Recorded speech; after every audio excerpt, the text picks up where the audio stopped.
Good afternoon and welcome to the 5,279th meeting of the Rotary Club of Tulsa, Club 2500, District 6110. I want to give a shout out to anyone who's joining us on the live stream today. We appreciate your digital participation in our analog meeting. We've got a great program for you today. Before we begin, is James Adair here today? I see James Adair here today. That's a special treat to have you here, sir. Thank you for coming. We also have Keith Bailey here today. Keith, it's always a pleasure to see you, sir. Thank you for your participation in our club.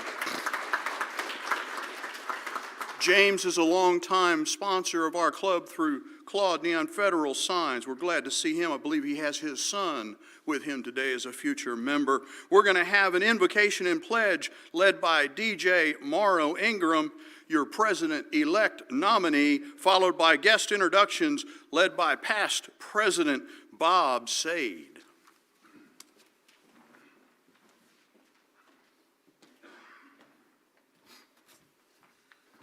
Oh, President Carl, if I had your energy, man, that's awesome. Let us pray. Let's pause for a moment of reflections. In this month of February, often associated with love, we give thanks for the many ways love shows up in our lives, not just in words or gestures, but in service, compassion, and commitment to one another. May we be reminded that love is found in patience, in listening, in showing up, and in choosing to care for our communities, even when it is not easy. May our actions reflect kindness, generosity, and respect for all people. As Rotarians, guide us to lead with empathy, to serve with open hearts, and to seek understanding in a world that often needs more of it. May our work strengthen connections, build trust, and bring hope where it's needed most. Let us be thankful for the friendships we have found through Rotary, and let us take these differences and mobilize them for the good of Rotary and our community. As we go about our day and our service, may love be the common thread that unites us and inspires us to do good together. And they all said, amen. Thank you. That's right. Do not tell my son, the Marine, that I've just walked off from that. I'll be in huge trouble. Please join me in the Pledge of Allegiance. I pledge allegiance to the flag of the United States of America and to the republic for which it stands, one nation under God, indivisible, with liberty and justice for all.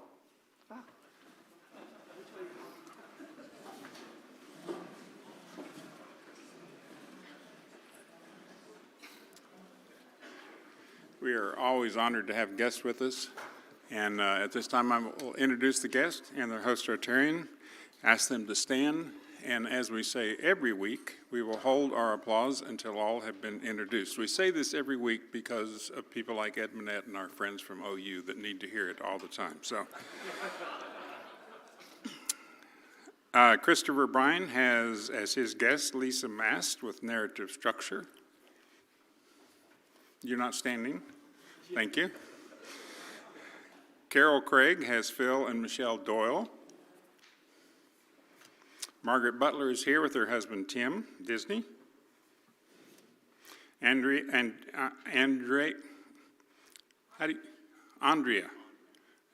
Bartlett has her husband Gary. Lou Ann Smith brought Kimberly Honia. And as mentioned, James Adair found his way to the church after all these years and brought his son Jason Adair. Barney James has Braden Hauge. And we also have a guest who saw us on Facebook and wanted to come visit with us, Nate Granson. Okay, let's thank all of them. Come. Thank you and come again.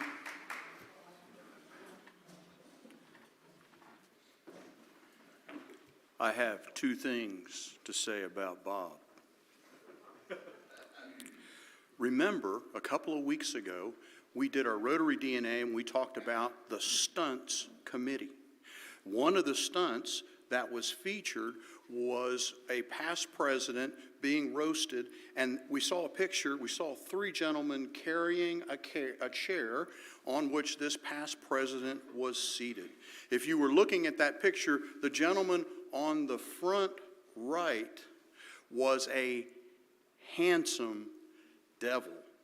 That handsome devil was Bob Sade. He was one of the guys carrying that chair and that you saw in that picture.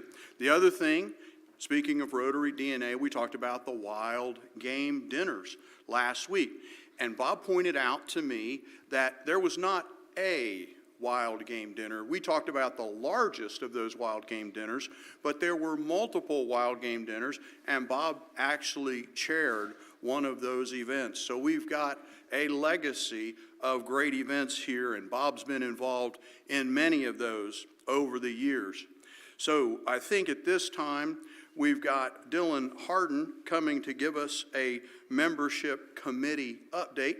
While he's headed this way, you may have seen Dylan a little bit in the news for the Bank of Oklahoma as one of their sponsor employees for the Parent-Child Center event. Dylan? Thank you, Carl. So good morning. Today I am giving a membership update. I'm also going to touch on how every one of us in the room can be a part of making the club even better. And so we currently have 6 committees under membership, which are focused on growing, engaging, and retaining great members. So we'll start with the Engagement Committee, which is led this year by Ben Jones. Ben has done a fantastic job of really building this out and thinking of ideas to help engagement. And so the topics you've been seeing on your tables the last few weeks, periodically, that has been provided by the membership committee, as well as they've been reaching out to some of the inactive members and inviting them back to club meetings. And so they've been really doing a lot. Great job by Ben to get that really kicked off and a good committee built. So they also have a golf scramble group, which has currently 25 plus Rotarians on it. And the goal of that is to invite, when any charity golf events are happening in Tulsa, they send that out and ask if anyone would like to play. And so if you're interested in that at all, we'd love to get you on that list. And then we had a fantasy football league this year. And the results actually were, first place was Tim James, Barney's son, and then second place was Daniel Gomez, and third place was Natalie Evans. The new member committee, which is currently led by Chuck Wilson, and this committee has worked really hard on building a formal new member guide and plan to give to new members. The intention of that is to help launch those new members' involvement in the club and to grow their Rotary knowledge so they can really hit the ground running. We hope to have this wrapped up for kickoff, late spring, early summer, so for the next year we can really hit the ground running on those new member packets. And Chuck has assisted with the membership and new member for quite some time now, and so we are actively looking for someone to step up and help fulfill that role for the upcoming Rotary year, and so if that is any interest to you, we'd love to talk to you about that. The recruitment committee is led by Case Anderson, and so this year we have had 14 new member applications and 13 resignations. We currently have 225 active members and 20 honorary members. We hosted a recruitment event at a Drillers game last year and are looking for an opportunity for another recruitment event before the end of this year. We are looking for committee members for this committee as well to bring new ideas around recruitment. And this is my ask to all of you. So if you know a coworker, friend, neighbor, anyone you've just met in the community that you think would be a great member of our club, we just ask you to invite them to a meeting. It's a good first start. We have a lot of members here that are willing to step up and be their host Rotarian for the day and sit with them and kind of guide them through that first meeting. So if you have any individuals or anyone you would like, send me a note, send me an email, whatever, and we are happy to be their host Rotarian that day so they have a familiar face there when they get here. The Under 35 committee is currently led by Natalie Evans, and this committee was spun up a few years ago, and it primarily hosts monthly happy hours for Rotarians under 35 to serve as a social gathering, get to know each other better, and it's also served as a recruitment event. We've gained some members through that. The DEI committee is currently led by Miranda Figueroa, And she has been the committee chair of this for a few years, and so we are actively working and trying to figure out what this committee is going to look like and some activities that she can host to help build this out. And then the last one is sponsorship committee, and I have another ask. So we are still looking for a chair for this committee. Tina Miller has been running this for the past few years, and so the names you see on the tables, that primarily involves of reaching out to those individuals and asking for that sponsorship, typically a once to twice a year ask, and then to grow the sponsorships for the club. We are happy to help get you set up for success in that role, so if you have any interest in that at all, we'd love to talk to you further about that. And as everyone is aware, the club doesn't grow by accident, and so we grow because people in this room step up and help with recruitment and retention of members. And every one of these committees is stronger when all of us are involved. And if any of these committees sound interesting, if you're curious and just want to learn more about them, please reach out to the committee chair or myself at any point, and I'm happy to get you connected and share more information about that. And thank you very much for caring about the future of this club. Together, we're not just keeping the Rotary Club of Tulsa alive, we're working on making it better than it's ever been. So if anyone has any questions, I'm happy to answer them, or I will go back to eating. Thank you.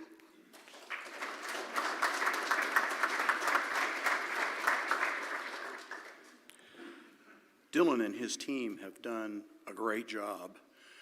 These young members have worked together to build our club. I think there's going to be an announcement before too long. Dylan, is it right? We're going to have an announcement before too long about an Ignite Club. So we're, pardon me, we're excited about that. Has anybody else noticed that the red cedar pollen is kind of thick right now? I mean, holy cow. Andrew with Channel 8 is with us today. So, Jerry Dillon, I'm going to ask you to be on your best behavior, if you would, while we got a camera crew here. One of the tough parts of this job is having to make announcements like this. It is with a heavy heart that we share the passing of Elaine Peterson, the loving wife of our fellow Rotarian David Peterson. Many of you probably remember Elaine because of her heavy involvement with David in the Nicaragua water wells projects over the years. She made many of those trips with members of our team.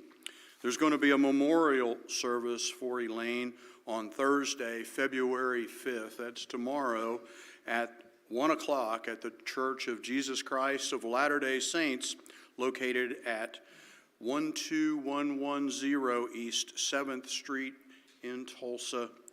Judge Peterson welcomes any of us who care to attend that in memory of his wife.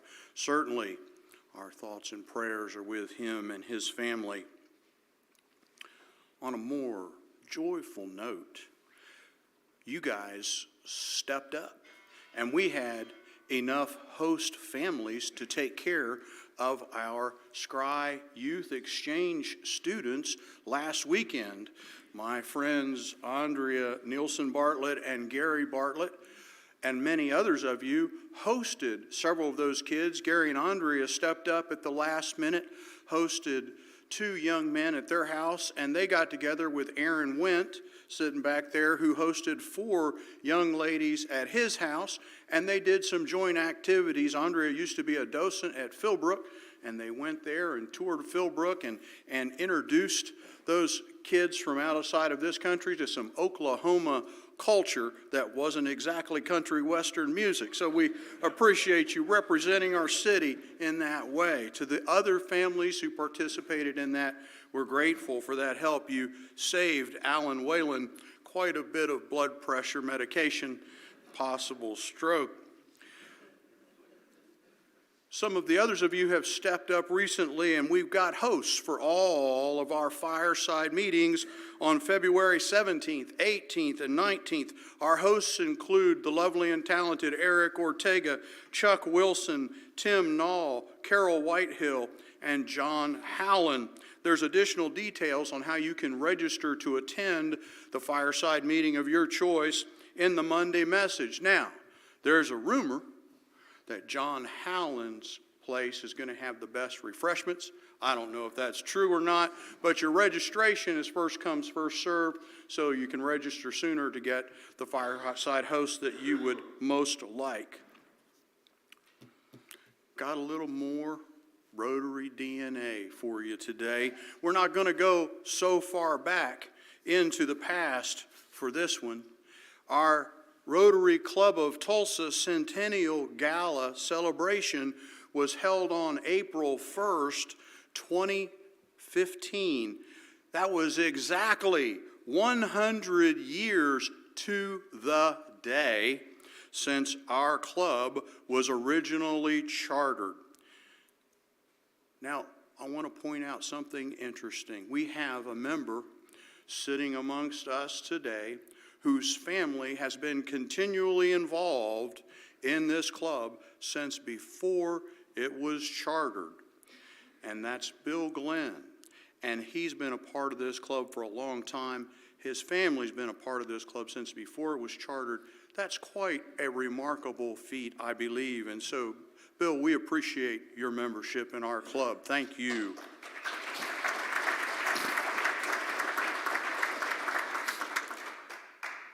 That evening of April 1st, 460 Rotarian spouses and honored guests filled the Hyatt Regency Ballroom to celebrate the vision of our 1915 founders in a century of service. By show of hands, how many folks were able to attend that meeting? Quite a few of you. That's a great memory to have.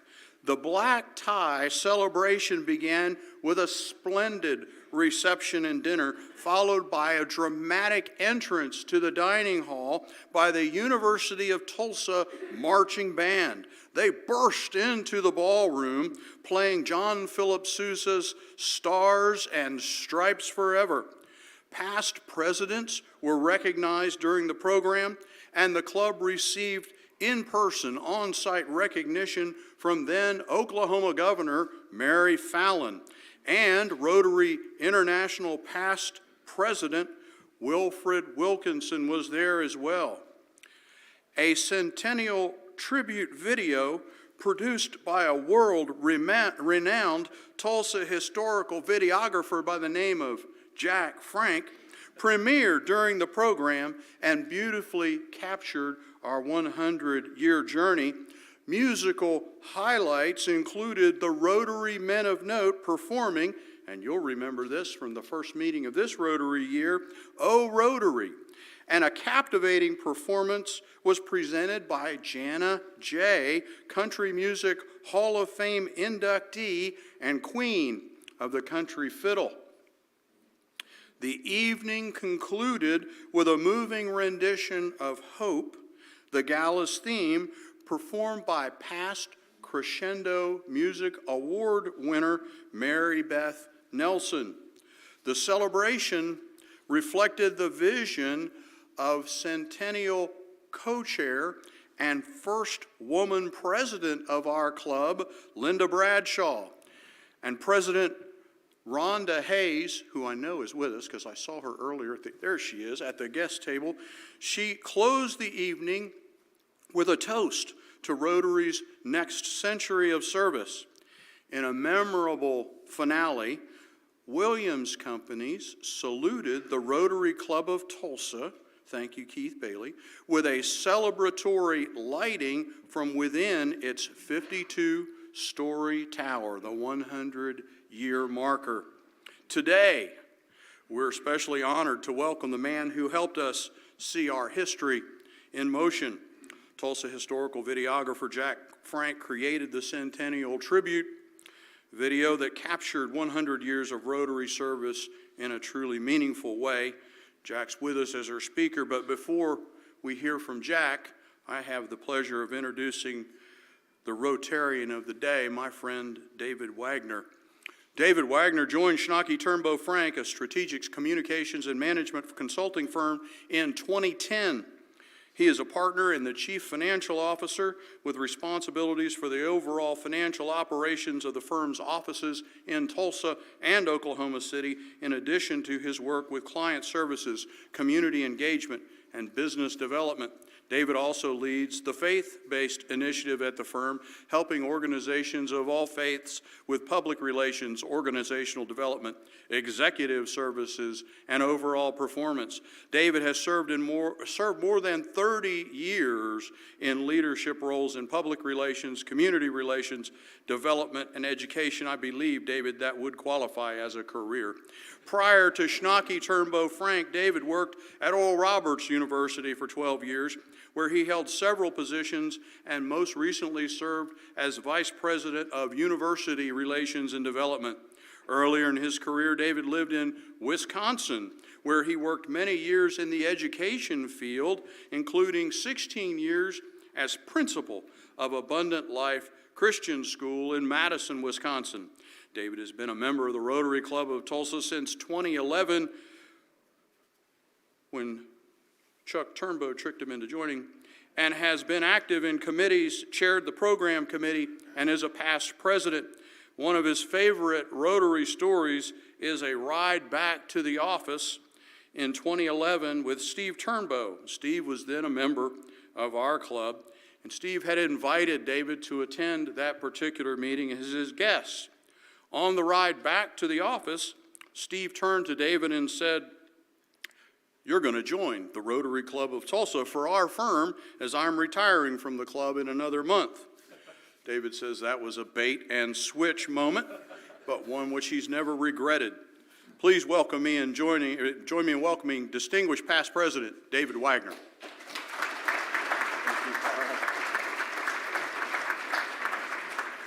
Thank you, Carl. Jack Frank is a Tulsa-based filmmaker and historian who has spent more than 30 years preserving and sharing Tulsa's visual history. A native of Pittsburgh, Pennsylvania, he came to Tulsa to attend the University of Tulsa and has made the city of Tulsa his home ever since. Jack is best known for assembling one of the largest privately held collections of historic Tulsa motion picture film, featuring rare 16mm and 8mm footage dating back to the 1920s. Through his company, Jack Frank Productions, and his Tulsa Films project, he rescues, restores, and curates long-forgotten films that capture everyday life, major events, and cultural milestones from Tulsa's historic and wonderful past. His archival footage, much of it unique, has been licensed for national and international documentaries and is regularly featured on local television. Jack also shares highlights from the collection with a growing global audience through the Tulsa Films YouTube channels and monthly television appearances. Earlier in his career, Jack worked in broadcast journalism at KJRH, NBC, and KOTV, CBS, and OETA, PBS, producing historical news features and documentaries. Several of his Tulsa History Series films received regional Emmy nominations. He has previously served on the boards of the Tulsa Historical Society, the Salvation Army, and the Tulsa Foundation for Architecture. Currently, Jack has his own video production company and does videos for nonprofits, businesses, large corporations, and is also, an associate of our firm and also a very good friend of mine. Some fun facts about Jack. When Jack was 19, he boarded a plane in Pittsburgh, that's Pennsylvania, bound for the University of Tulsa. Jack had never seen Tulsa, Oklahoma, or TU before arriving to pursue a degree in communications. While attending the University of Tulsa, Jack had no car. He would walk between the TU campus and downtown Tulsa for his part-time radio job. Please welcome Jack Frank.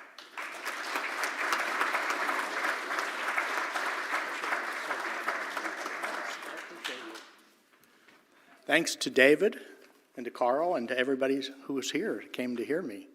I gotta say, last night I was with Keith Bailey, one of your fine Rotarians. We were at Tiamo's, as a matter of fact.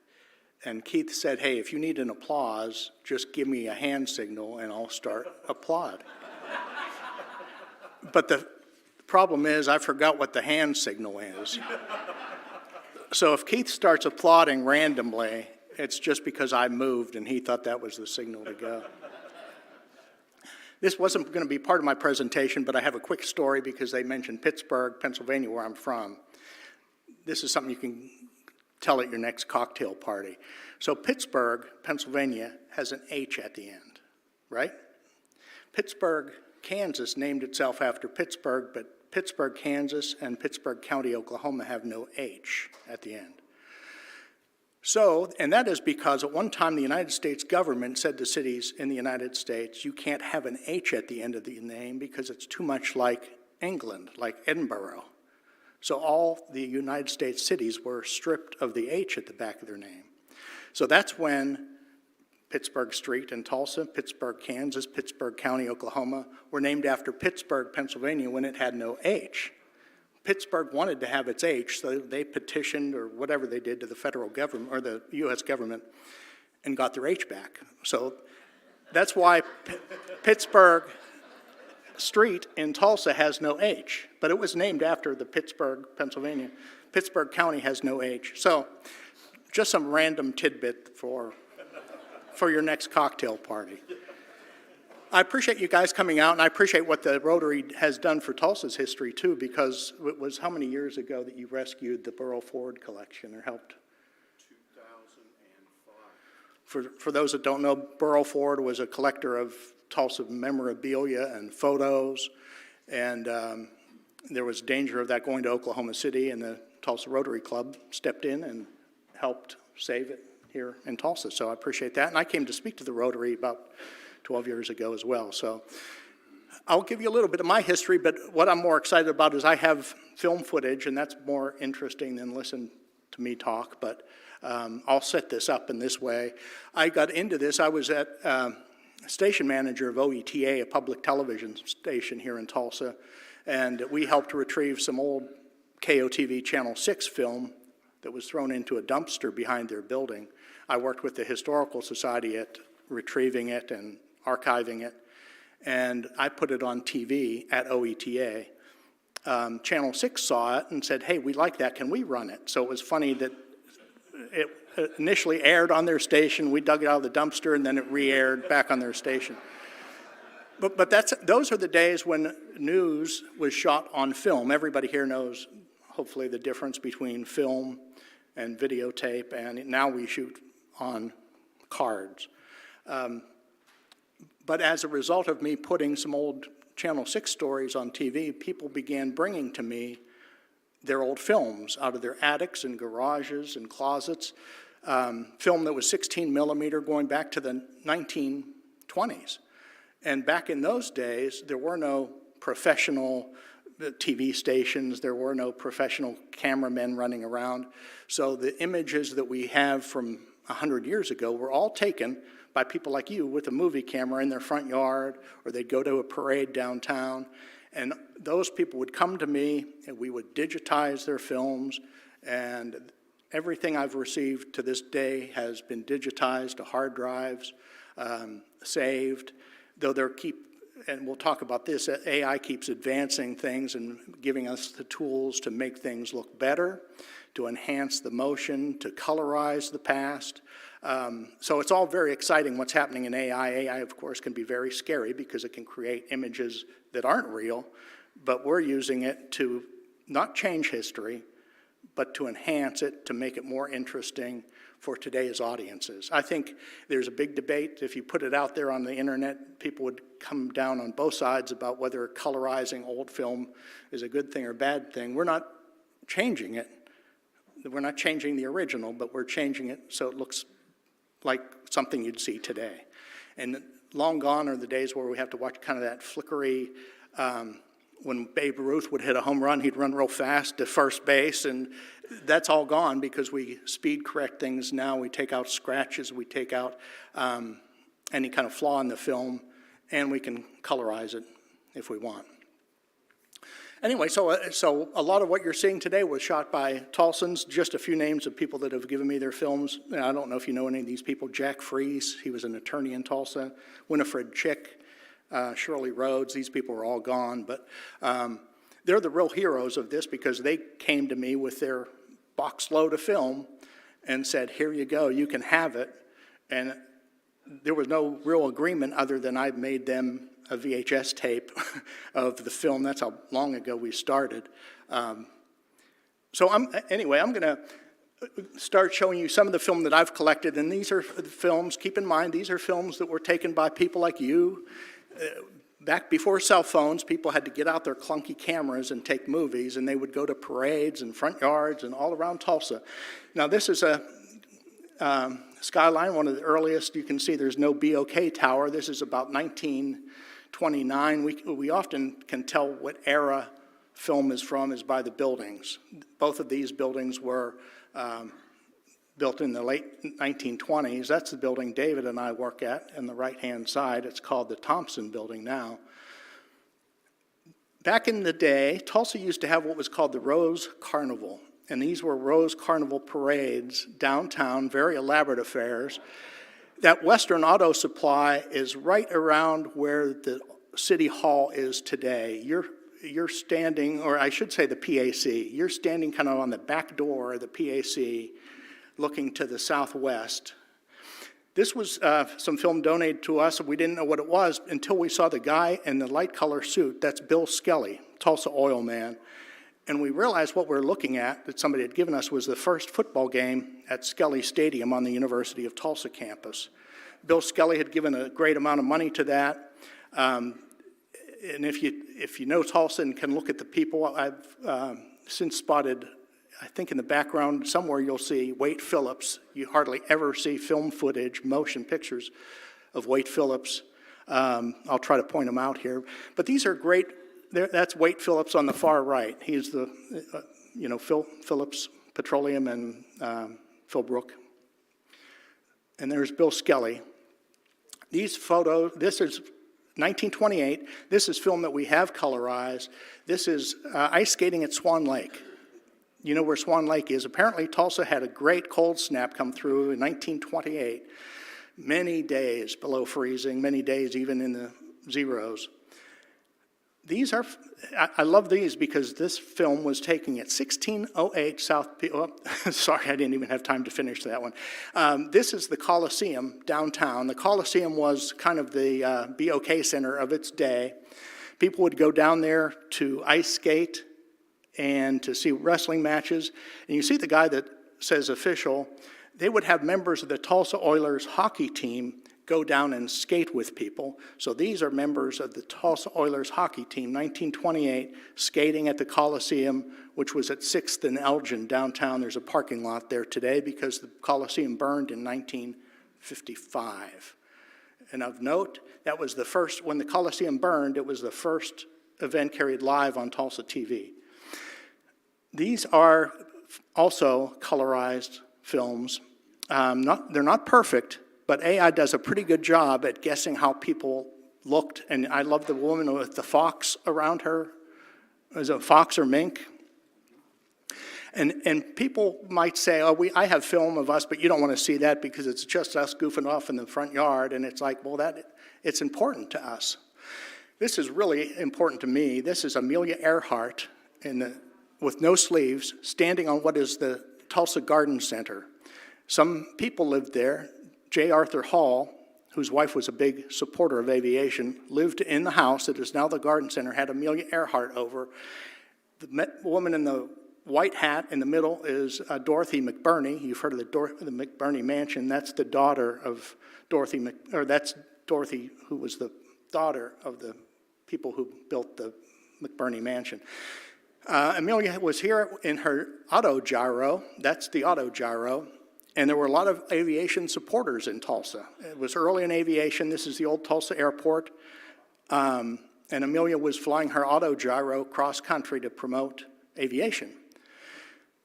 This is at 1608 South Peoria. I love this film because you can see the house and the stone, and you can drive by 1608 South Peoria today. That house is still there. And that's a woman named Winifred Chick. This is her wedding. Winifred went on to have a son named John Chick, who was popular on Tulsa TV for a long time. But 1920s, this is what weddings in Tulsa look like. People gathering. You can see the address outside up on the roof. So drive by 1608 South Peoria. Building is still there. This is what our Tulsa Fairgrounds looked like back in the 1940s. Tulsa had two big shows back then, the Tulsa State Fair in the fall, but also a Tulsa Agricultural Show in the spring. I believe this is the Tulsa Agricultural Show, but this is how big of a agricultural community we were back then. They had farm equipment on display. That building is no longer there. I believe that burned down as well. One of the biggest parades in Tulsa was 1949 to celebrate the opening of the movie Tulsa, starring Susan Hayward and Robert Preston. The movie star, Susan Hayward, Robert Preston, came to Tulsa, paraded downtown. They say 100,000 people were downtown for the parade. Schools were canceled. There goes one of the, I think that's the director. Yeah, Walter Wanger was the director of the movie Tulsa. Even though the movie was about the petroleum business in Oklahoma, none of the scenes were shot in Tulsa. It was mostly shot in California and on a ranch in southern Oklahoma, Booker T. Washington Band. But these are priceless because they show us how people dressed back then. Richard Nixon, as a candidate, touring Greenwood before he ever announced for president, 1950s this was. I think you can see Pat Nixon with him. And he was courting the African-American vote, of course, and that was when Greenwood was considered a prosperous black business area. So who would have ever thought you'd see Richard Nixon in Tulsa and Greenwood, but here we are. And again, these are just taken by somebody with a home movie camera who thought, I'm going to go down and film Richard Nixon. Little did they know, 70 years later, we'd be watching their films here at the Tulsa Rotary.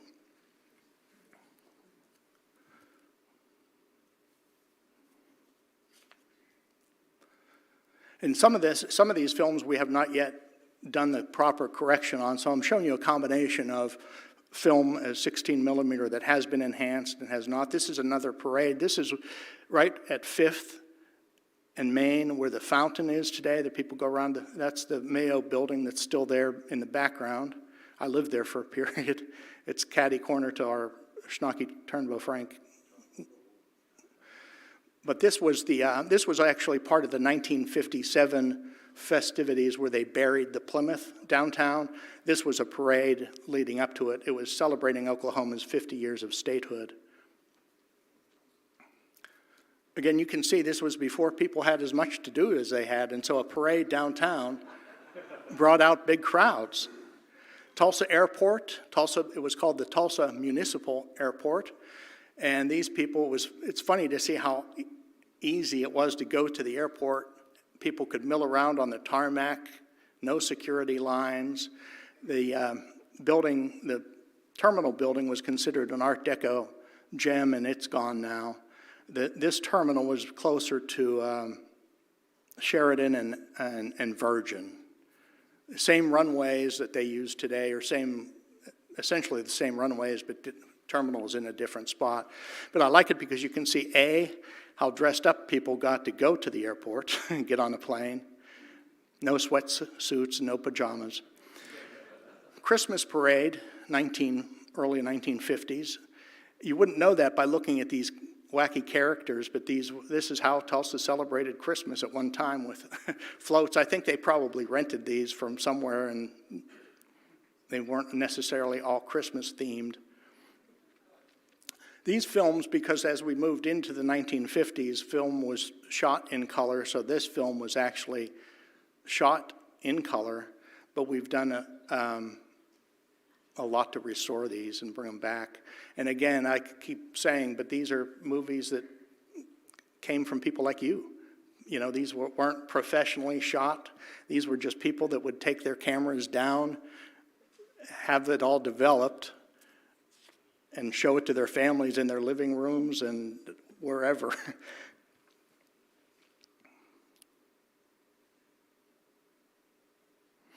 Tulsa used to host the International Petroleum Exposition, which is why the Golden Driller is out on the fairgrounds. You'll see here in a minute the first Golden Driller. He was not posed in front of the fairgrounds, but standing on an oil rig. But the petroleum expositions were a big deal in Tulsa. Hundreds of thousands of people would come in for them. It was the kind of the World's Fair of the petroleum business. And it would attract people from all over the globe. So that is the original Golden Driller.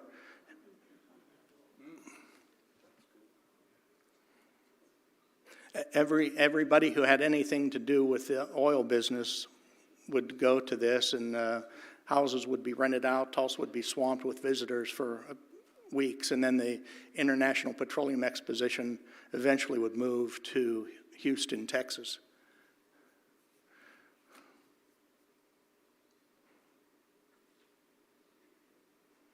They had different buildings named for different states, of course. This Mid-Continent Oil Company, anybody who's been around Tulsa has probably heard of that.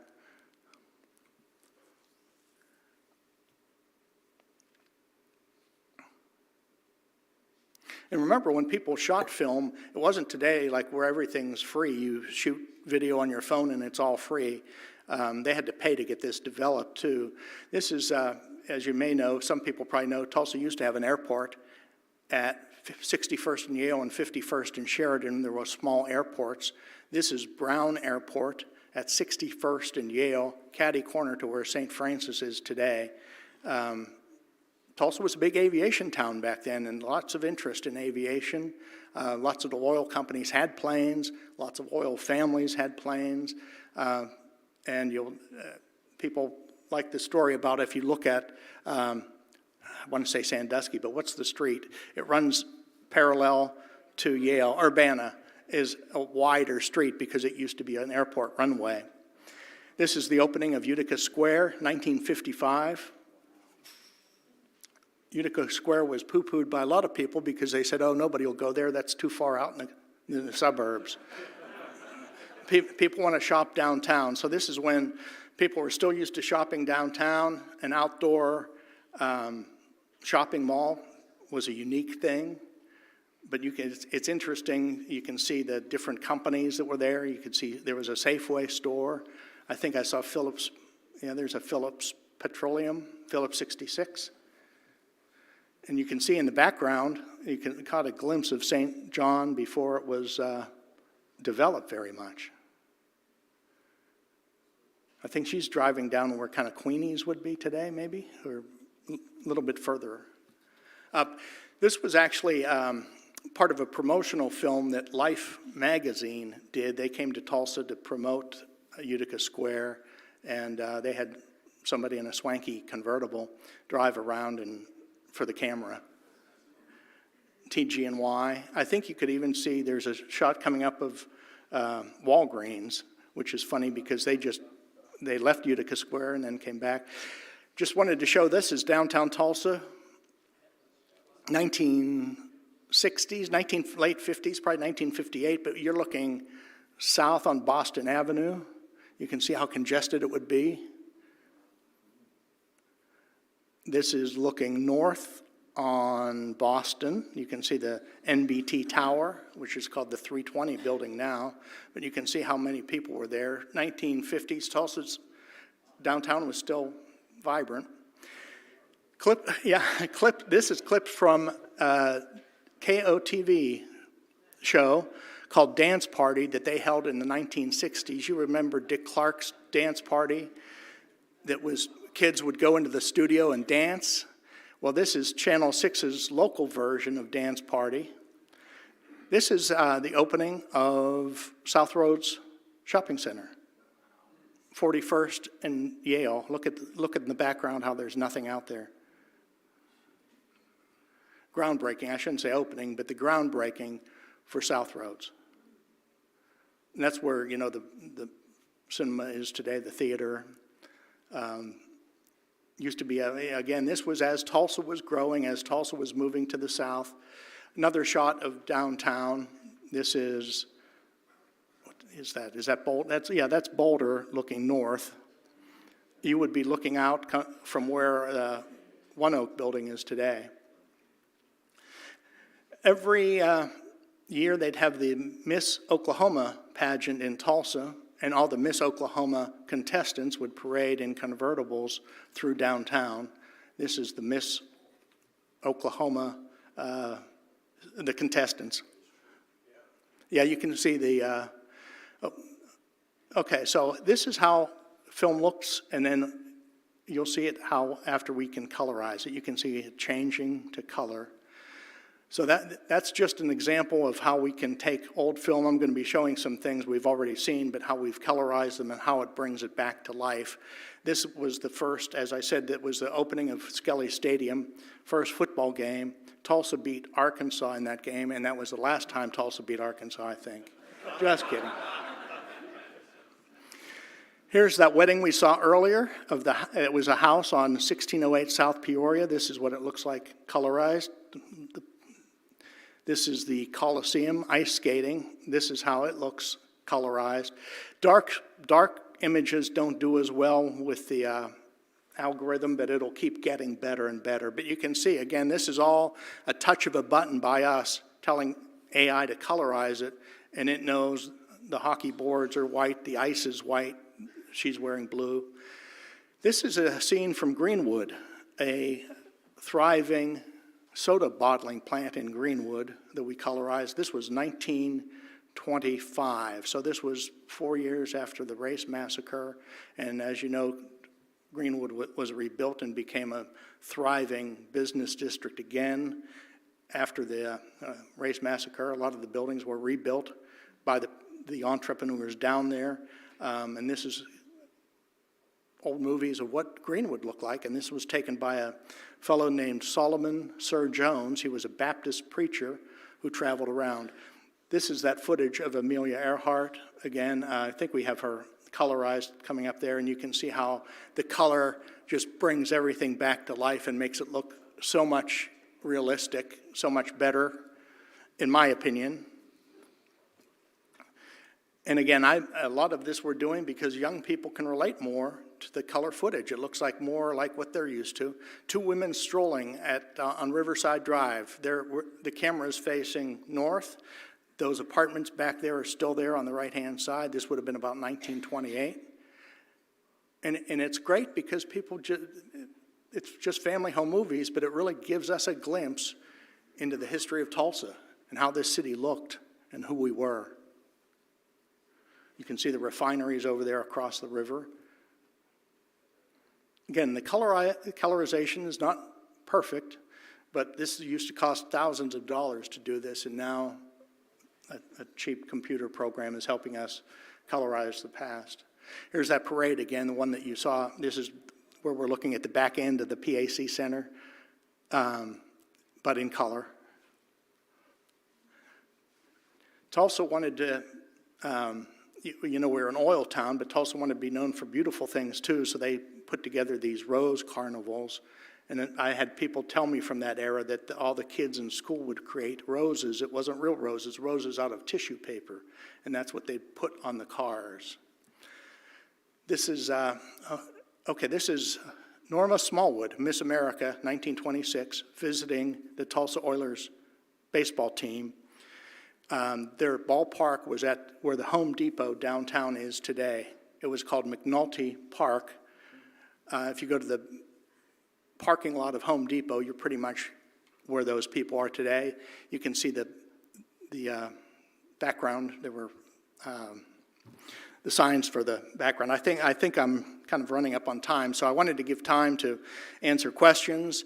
But again, the reason I do things like this is to present these films. I think it's important to save this history. It's a real important part of our past. I'm not a historian. I didn't grow up loving history, but I got into it after finding these films and finding my passion in saving them and helping people look at them. I think history is much better taught with images like this. You know, it's one thing to sit in a class and hear about 1492 and 1865, but when you show people this footage of people skating on Swan Lake and the prosperous community that Greenwood was, it helps history come to life. And I think that's why this is so important to me. My goal is to ultimately create a nonprofit because I've been doing this by myself, transferring and all that on my own, but it needs to be moved forward. I haven't figured out what that looks like, but it needs to be in the hands of somebody. I don't want to just have my wife all of a sudden have to inherit this and say, what do I do with all this old film? But it's in good hands. I save it. I save the film, and I tell people that have old films, and many of you might have taken your films at some point to have them digitized and put on VHS. And I have people that say, oh, I had my old films, I took them to XYZ, and they put them on VHS, and then I threw those old films out. And I always said that's the wrong thing to do, because the media we use today isn't permanent. The films, you saw how clear they are and how good, even 100-year-old films. So we always hang on to the original film, but then transfer it. And today we're using devices that scan the film frame by frame by frame at high resolution, and then put them back together, and it creates movies. So I'm sure you have questions. I'd love to hear them. And Would you like more film? absolutely. I noticed you didn't have in this anything about Brookside, which came before you, Yeah, and I don't, there are a lot of things I don't have, and I'm glad you brought that up, because a lot of times I do a monthly appearance on Channel 6. They're nice. Leanne Taylor's nice enough to have me on, and sometimes I get comments from people that say, why didn't you show this? Or why didn't, a lot of times people will say to me, yeah, that's great, but where's the black community? And I always have to say, I said, we get donations from people. A lot of this came from families that lived in Tulsa in the 1920s. It's not that I don't want to show it. I don't have it. That would be great. And then also, do you work with the Museum of Tulsa? I don't. I know who they are and they know who I am, but I don't have any affiliation with OK Pop, or I feel like what I do is a little bit more specialized, and I know film, and I don't want to. At some point, my film will have to be passed off to somebody. I haven't found that right person yet, but I want it. The collection needs to grow as well. This all needs to be put. I have a YouTube channel. I have a Facebook page. If you want to look those up, it's under Tulsa Films on YouTube. You can see a lot of this. And I want to grow it to where people can log on to a website, look up something, and see it immediately. And that's what the future needs to be. I'm one person trying to do this on my own, so I haven't gotten it there yet, but I feel comfortable I'll get it there. And this will be the start. 10 years from now, hopefully you'll be able to say, oh, I remember when that guy was just talking about starting this. I think there's a question back. Yes, could you tell us about the movies that you have available in the back? Oh, yeah, well, good segue. So a lot of my shows, when I first started doing this, was the way I kind of supported myself is we would make hour-long shows with this content and put them on a documentary, and then we got sponsors like BOK, Arvest Bank, Quick Trip would pay for the airtime for us to air an hour-long documentary on TV, and then I would make money by selling the shows on VHS and DVD. So a lot of those we still have in the back. We have a 5-pack, which is typically sells for like $80, but it's $40 for all a 5-pack of our shows, but that's 7 shows. And we also have, if people want to stream these days, we realize that's important. So those DVDs come with a streaming code, and also you can purchase the streaming code separately. So David Wagner will be back there manning the booth and explaining all this. But again, we do have our DVDs back there, $40 for a 7-pack or 7 DVDs, and streaming codes and all that. But yeah, I appreciate you bringing that up, because I would have forgotten that. Any other questions? I know you guys are probably all ready to get out of here. Carl hasn't. I have a question. Jenny Graham. Hey, Jenny. Thank you for doing this, because I honestly could watch this all day. Yeah, I mean, it's just fascinating and important work, so thank you. I appreciate it. But I am curious, when you're watching this, have you ever gotten film that you think, wow, I'm awed. This is a person I didn't know was here, or something I didn't know about Tulsa? I mean, are there moments that you thought, I can't believe I have this? Often I see that, Jenny. I appreciate you asking that. Like the Amelia Earhart stuff, I've seen it so many times because I work with it. I've been doing this for 30 years. And then when we colorized it, I hate to say it, almost brought tears to my eyes, but it brought it to another level because it looked so real. It's like, oh, there's Amelia Earhart standing on the porch of the Tulsa Garden Center. And I love being a kind of a scientist or anthropologist in figuring out what the film is, such as the Skelly Stadium. All we knew when we got that, some woman gave it to us and said, here's Dad's old films. Oh, yeah, he used to like going to the University of Tulsa games. And then just figuring it out, it's like, okay, there's Bill Skelly standing there, and there's the president of TU, and there's Wade Phillips. This is the first football game. So it's great to piece that together. And this, in my opinion, it's priceless stuff that was just sitting in somebody's closet. And they gave it to us, and we put it, brought it to life for you to enjoy and see what Tulsa was like. But yes, we have parades of Charles Lindbergh parading down Peoria. He came to town to promote Tulsa building a new airport. We have footage of lots of, tons of parades. Tulsa was a big parade town. But I can't think of any one that wows me because I think it all wows me. Just to see the people playing in the yard or that wedding at 1608 South Peoria. And I go by that house and I think that is crazy that's, I don't know why I'm surprised that it's still there, I guess because we've torn so much down.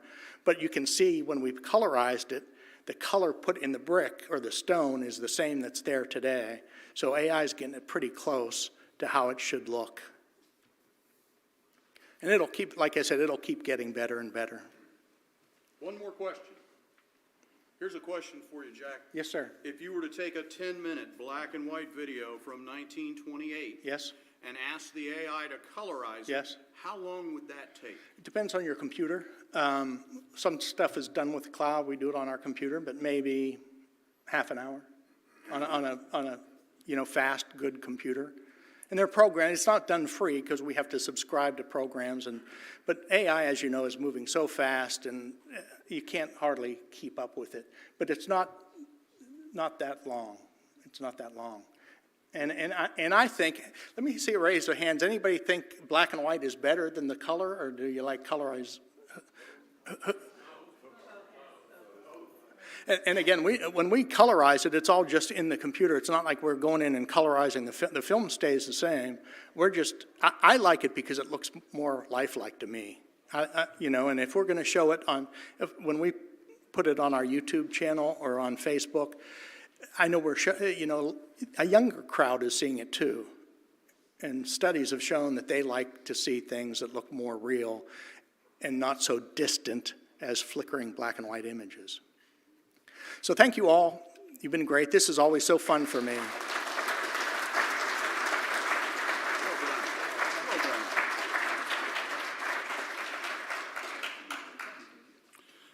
Wanted to ask him how long it would take AI to make me look better, but I don't think they've invented that AI yet. Jack, we've got a book honoring today's program that Jenny Hammock picked out that will be donated to our partners in education, Celia Clinton Elementary School. This week's book is Action, How Movies Began. I don't think we could have picked a more fitting book for you. We've got some great upcoming programs. Did you enjoy the program today with Jack? Wasn't that good? We've got a guy coming up next week that I'm really excited about. His name is Kujanga Jackson. Kujanga in Swahili means to build.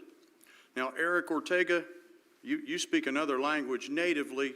Do you have a word for to build in your language? Gostuil. Okay, this is Kujanga. Sorry. So this guy builds. He builds with AI. He builds with technology. He builds with education. And he builds community. He has a remarkable resume, and he's going to talk about bridging the gap from education to technology. I'm excited to hear what he has to say. February 18th, we've got Reese Martin with the Route 66 group coming to speak. Now, Reese is a good speaker. You're going to enjoy that. But Tina has put together a special Rotary DNA. Cyrus Avery was a part of this club. You're going to enjoy that Rotary DNA as well as Reese Martin. February 25th, we've got Devin Laney, the dynamic chief executive of the Gradient here in Tulsa. Devin was here when Danny Boy O'Connor spoke to us last year. You know, Ben, I love having you in the audience. You always nod at the right time. Thank you for that.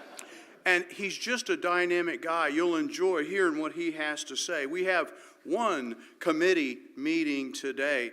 It's Camp Enterprise. Remember last week we talked about this year is the 50th anniversary of Camp Enterprise for our club. If you've not been involved with anything else at the Rotary Club of Tulsa and you want to get to see the effects of Rotary on young people and watch them learn, you should consider being involved in Camp Enterprise. The program is put together.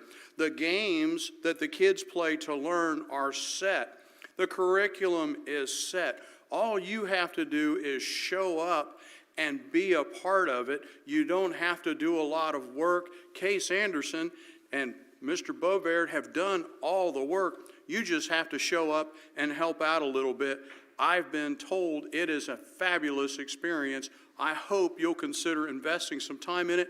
Go to the meeting today and learn about it and see if you can help. Want to thank our Rotary sponsors once again. Our Rotary placards for the sponsors are on your tables. Please think about doing business with our Rotary sponsors and fellow Rotarians. First, if you're a sponsor, your contribution as a sponsor makes it possible for our club to deliver great programs and to continue to grow and make our club strong. Thank you all for being here today. We're glad you came. We know that you're glad you're here. With that, we stand adjourned.